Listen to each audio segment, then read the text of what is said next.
What's up? What's up? What's up, everybody? How y'all doing today? Happy Monday. Hope y'all have had a great day.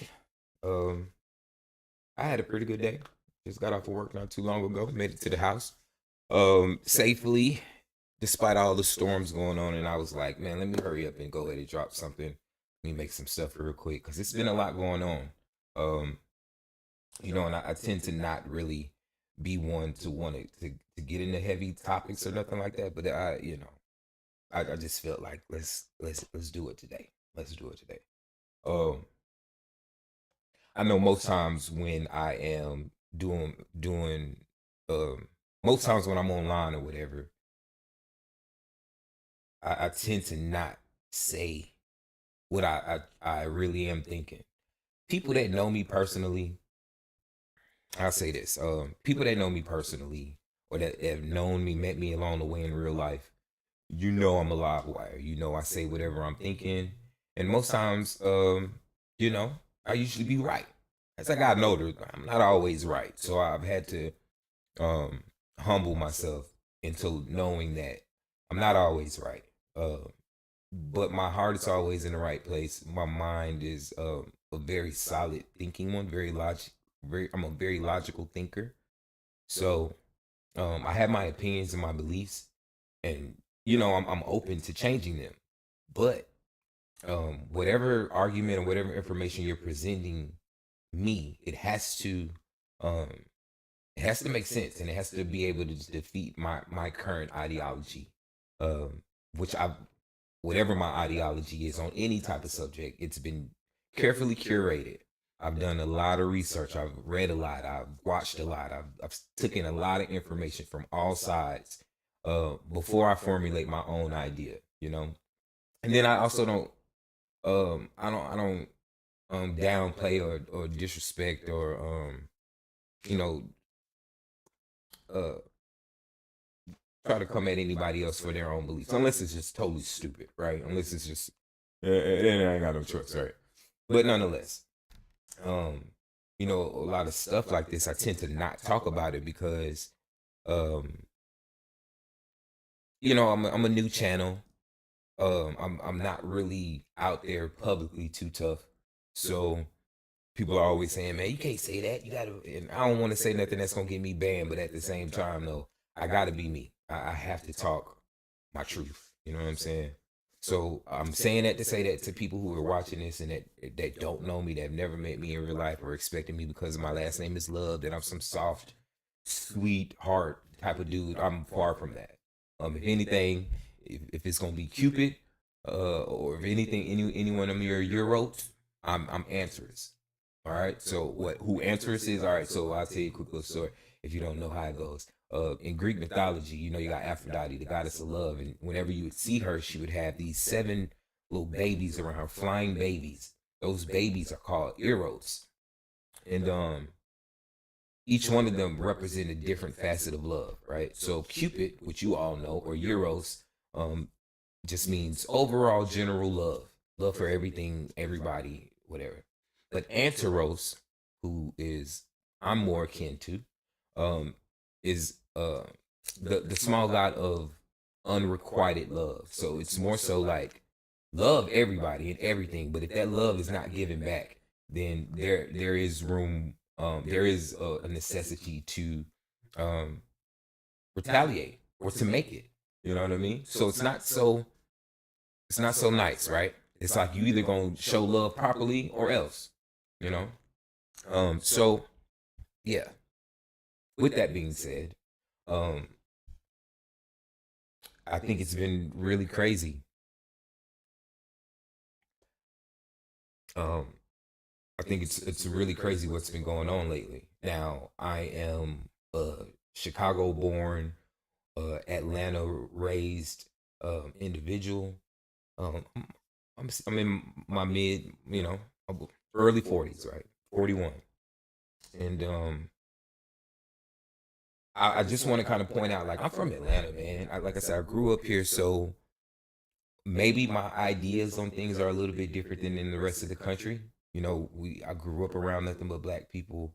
Um, Obviously, um, Atlanta is the beacon or the home ground for the civil rights movement, um, Martin Luther King, and a lot of other stuff. And so we grew up with racism and stuff like that, and just knowing it is what it is, and not caring, right? So it takes a like at the basis, I kind of feel like, and I could be wrong about it, but I think naturally, just because of the way society is or how, where we are at this time in life or in time of human history, um, we tend to we tend to mm, uh okay. I think I kind of just lost my track of thought. I was finna say something dope. um But I think where we are right now in this certain space in human history, people tend to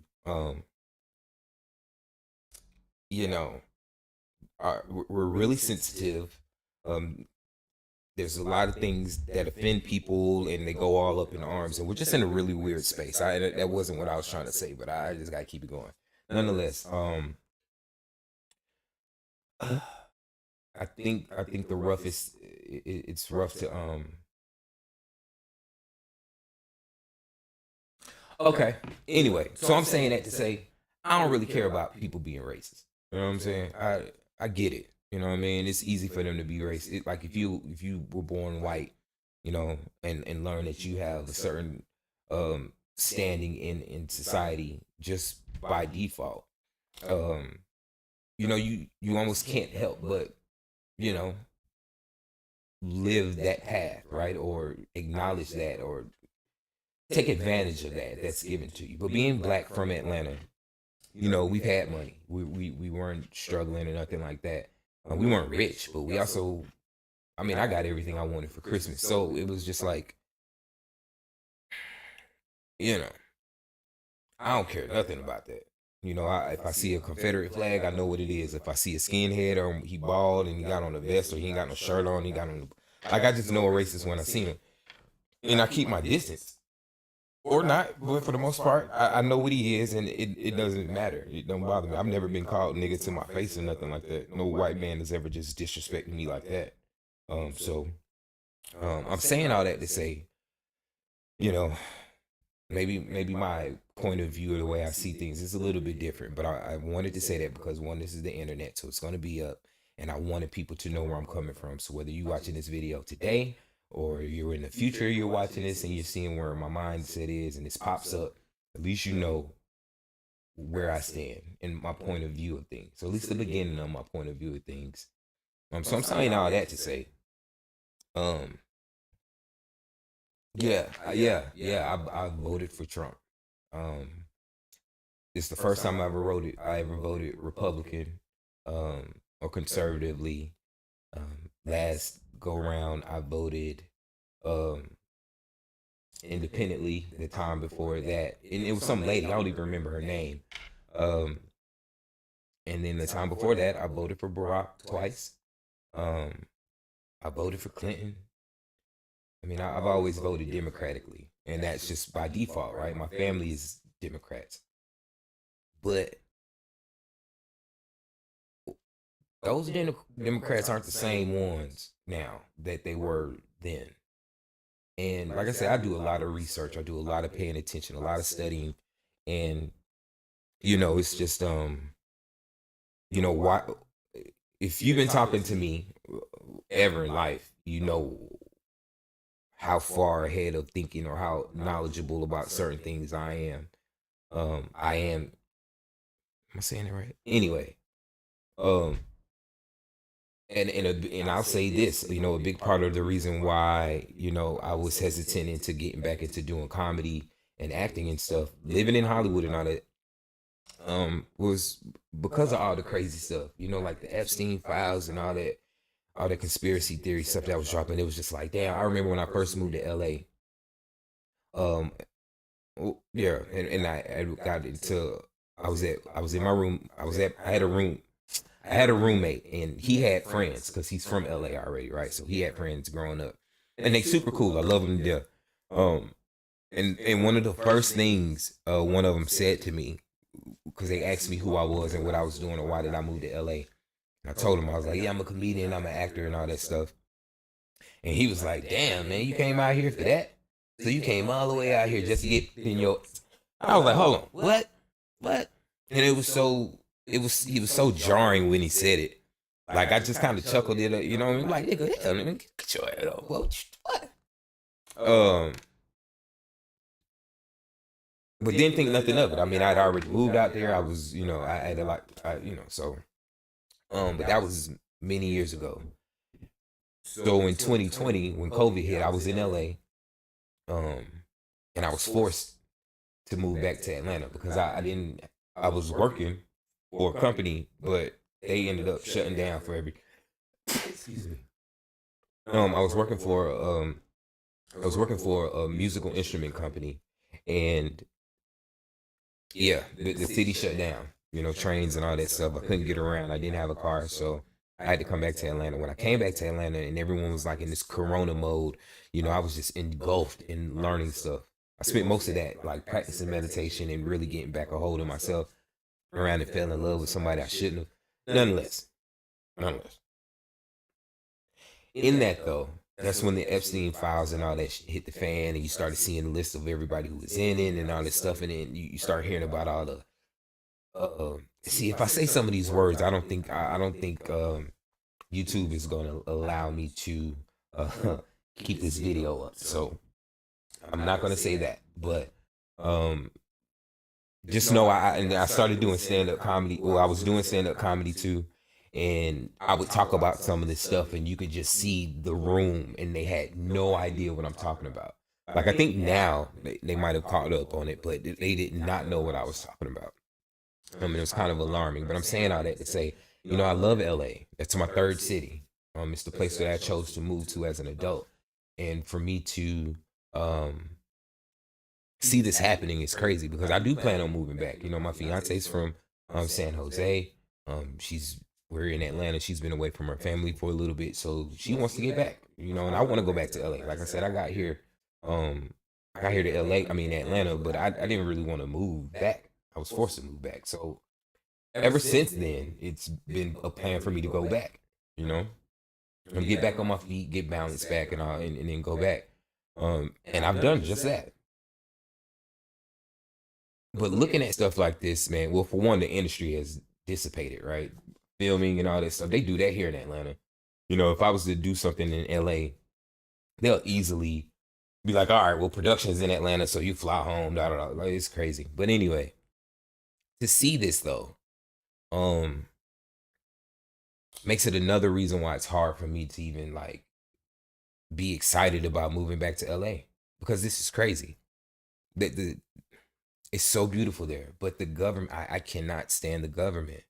You know, um, I can't stand the government there, shall I say? I think it's very crazy. So I'm just now, you know, in the spot where a lot of stuff that I believe, a lot of stuff that I'm doing, a lot of stuff that I, you know, probably support, you know, might ruffle some feathers, right? Like even with my sister, and you know, and I love you, and with my mom and dad too. You know, I told them who I voted for, and if I was to say it right now, like immediately, we would have some issues. It like they'll start yelling, and my dad thinks I'm crazy. You know what I mean? And my other sister's being affected by it, but you know, that's a whole nother thing. I need to talk to her, you know, because yeah. So it's a very touchy idea, and I tend to not mention it, except for the people that I really care about, or you know, that are close to me. If you ask me, I'll never hesitate to tell you. But you know, it is something that I don't really speak about too much. I felt a necessity to say something about it today, though, just so that whatever comes out of my mouth from now on, at least you have a base point of why I think the way I do, or why I say the things that I say. Yeah, and anything that I say, it's not to downsize or downgrade or downplay, shall I say, whatever it is you believe or whatever you think. Your thoughts are your thoughts. Your experiences are your own. I just know I have my own. I got my own point of view, and I don't hesitate to express them.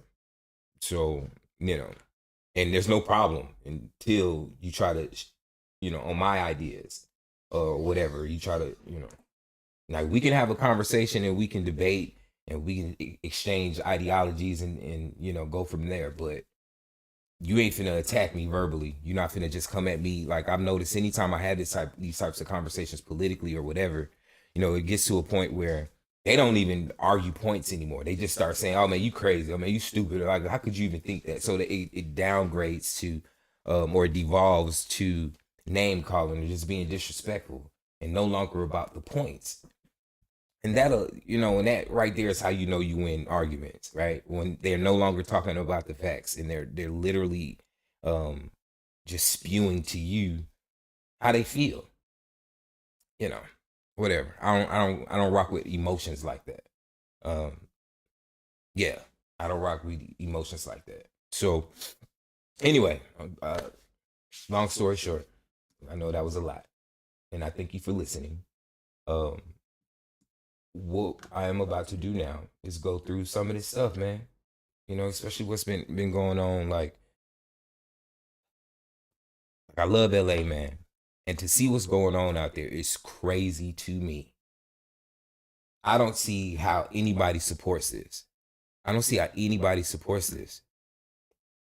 Let's take a look. A president calling in the National Guard without direct request from a state's governor is extremely rare. KPRC2's Mario Diaz is live downtown with more on that approach. Mario. And it is approach, Lisa, that it is It's his legal, mouth. and that's an important issue to bring up here, that it is legal to take this step. Keep in mind, the governors of most states have control of the National Guard, which is why you see the name Texas National Guard, California National Guard, right? Because it's part of that state. The governor does control it, but the complete and total control, well, that lies in Washington, D.C., which allows the federal government to actually say, hey, we want to send in the National Guard if they feel the civil unrest is too much or the safety risk too great to the public, or that the local authorities simply cannot handle it. Local police, the local sheriffs, they're really the first line in defending buildings, defending property. But in Los Angeles, Look, like, that don't even look like America, bro. And I didn't see no American flags. I seen Mexican flags. President Donald Trump felt there was no more defense. So he took a rare but So he took a rare but legal step of sending in the National Guard Right. for law and order. All right. A step that President Lyndon B. Johnson of Texas took in 1965 during the 5-day Selma March. Only he did it for the defense of civil rights. Two presidents, two different political parties, same rare approach. It is certainly unique in a historical context, but we also don't know what those communications were or how they may have broken down. Ryan Patrick was the U.S. attorney based in Houston during the peaceful George Floyd March 5 years ago. It was a massive demonstration that Patrick recalls well. I was in constant communication with our major and even smaller city police chiefs, sheriffs, the state police, our National Guard. We were in all. We I gotta were in fix that communication mouth. the entire time to make sure that there were not these holes that could create other problems. But when problems do escalate to a certain point, the calling for the National Guard brings with it an additional layer that makes a situation like the one in LA even more complex. It is a Man, you It's tripping. time for lefties losing it, and the Democrats and their radical, violent wing are reminding the world tonight why Donald Trump won the election in a landslide, winning every swing state, the popular vote, and the all-important electoral college. And I say that right now. I don't care what news source you are watching right now that is all saying like this is crazy and like in defense of these illegals, I don't care about that that's crazy. There is no reason why this should be allowed. Burning stuff in the middle of the city, in the middle of the street, like it. Yeah, With a massive margin of 312. the majority of people agree with this. At least half, and I know it's more than that. I'm so sure that there's more than just half of the people that voted for Trump that support this. There's no reason why y'all should let this city go out like this. 206 votes. And the heart of Trump's America. The popular opinion is to get these illegal people out of here. Deporting the millions who flooded in illegally in recent years.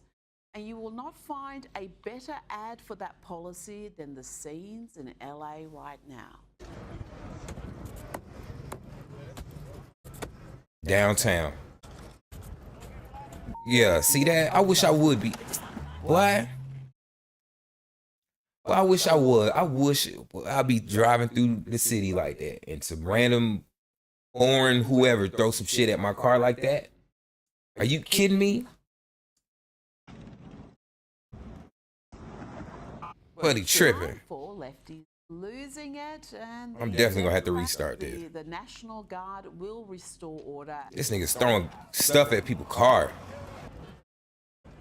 I've seen this picture so many times.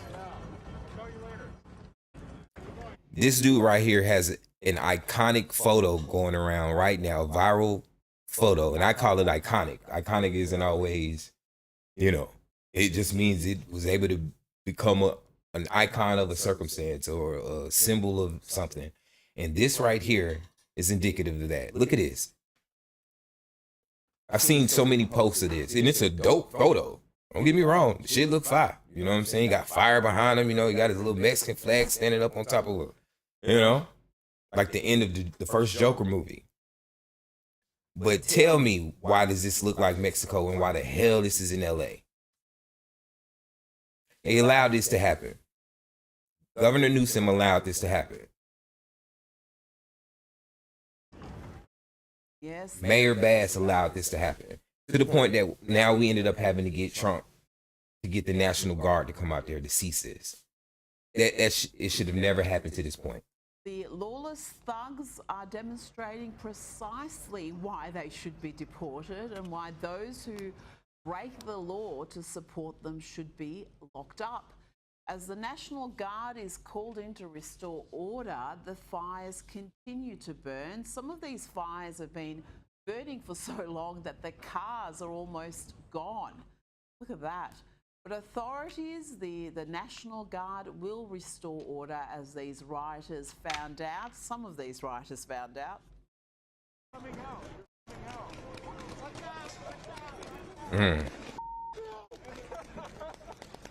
And see, some of them think it's funny. They think it's a game.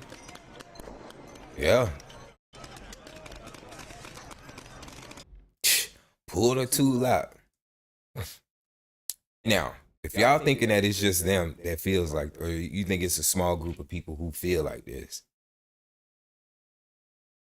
I'm gonna pull this up. And this dude is obviously a Mexican American from LA. So let me get this straight, just so I can clarify it. You don't want to go back to Mexico. You're protesting to stay away from Mexico. But you're waving the Mexican flag and you're waving it with pride. You're waving it in the United States, country you're trying to stay in. That you're trying to stay in. But yet you're waving the Mexican flag with pride. Okay. That seems normal to you? That seems logical? That's not stupid at all? None of that's stupid. All right. You guys are an embarrassment to the Mexican culture and to the United States culture. You guys are an embarrassment to everybody around you. Thank you, bro. Thank you, bro, for saying that. Because absolutely, it's totally embarrassing. It's totally ridiculous. And anybody that supports that or that actually actively helps them, they should be arrested. And if they're not illegal, if they're not legally citizens, then they should be deported as well. They need to get out. And even if you are a citizen, but you don't like it so much to the point where you're helping this type of stuff and you're just being totally disrespectful, I think you should go too. Like, why would you want to be somewhere where you don't like it or where you're not wanted? Go to Asia. Go to Europe.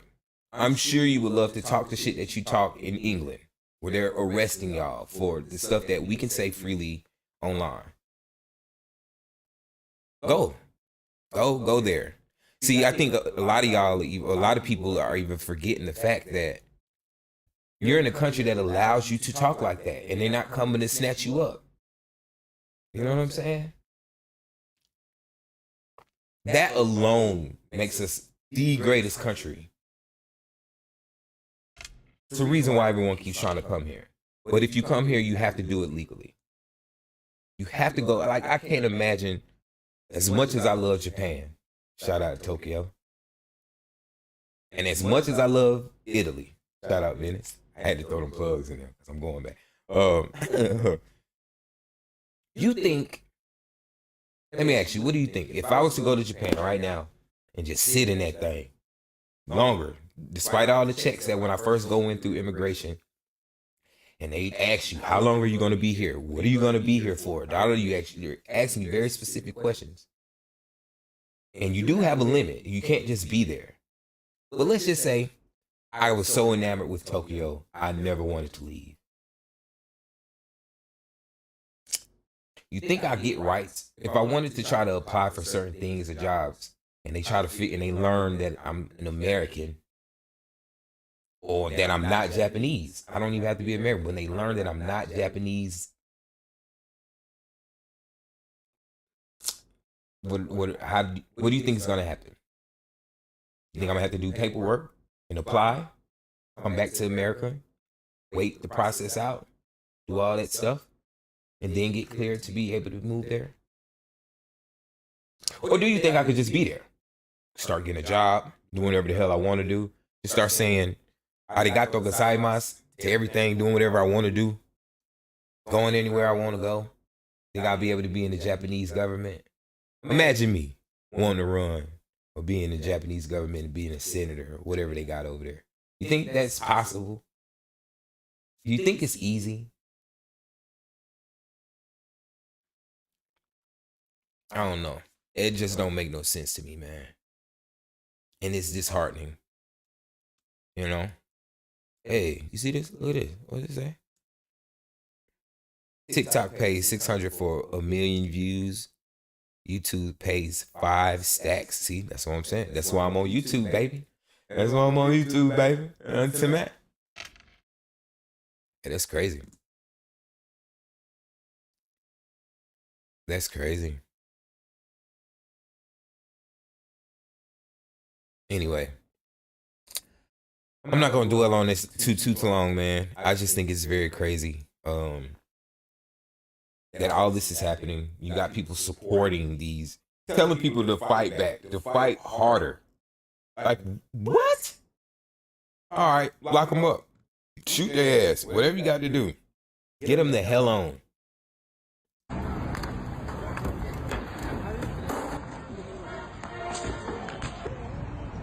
Come on, bruh.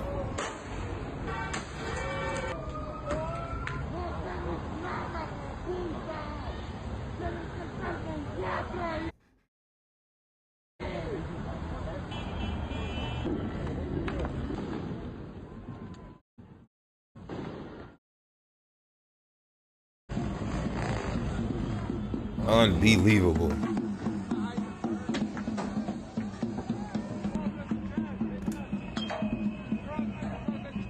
Unbelievable.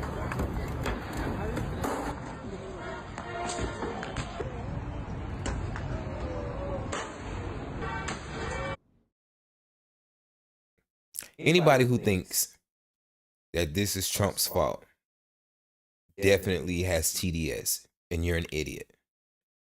Okay?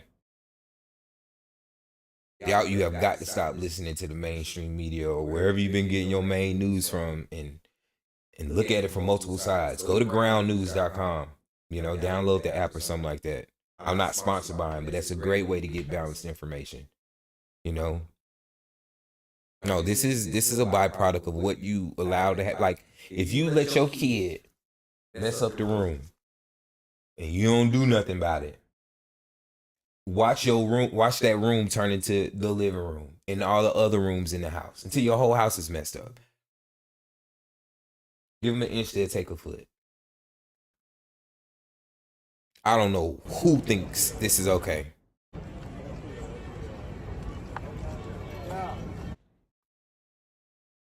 I don't know who thinks this is okay.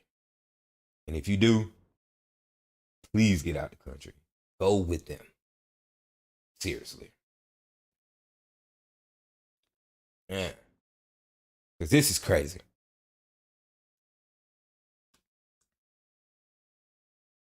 You can't believe this is real, man.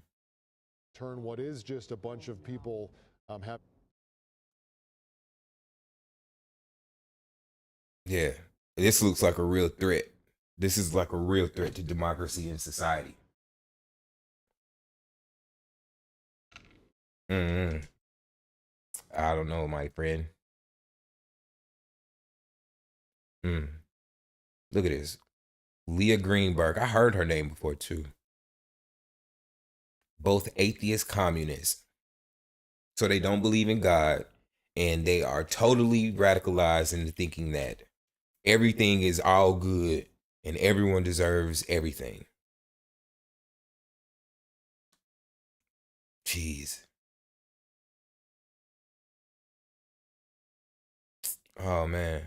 Puro kamikaze, no más el terror sembrando de arriba para abajo, y no miran patrullando. Cero tolerancia para el que la ande cagando. Ya se la sabrita que no nos gusta la falla, la gorra de lado y la loción viene cristalada con un toque bueno y a punta de. Now, mind you, whoever assaulted these federal agents, man.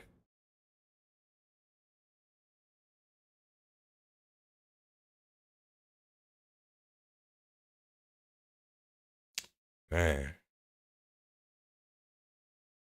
Jeez, man. Come on.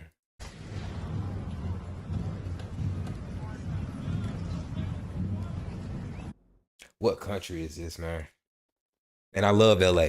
I plan on moving back to LA, man. But this type shit does not make me excited about it at all. You know? This is real. This is domestic terrorism. If you've never seen it before, this is domestic terrorism from non-Americans. So you can almost call it an insurgency. President calling in the president rather. All right, I'm off that shit.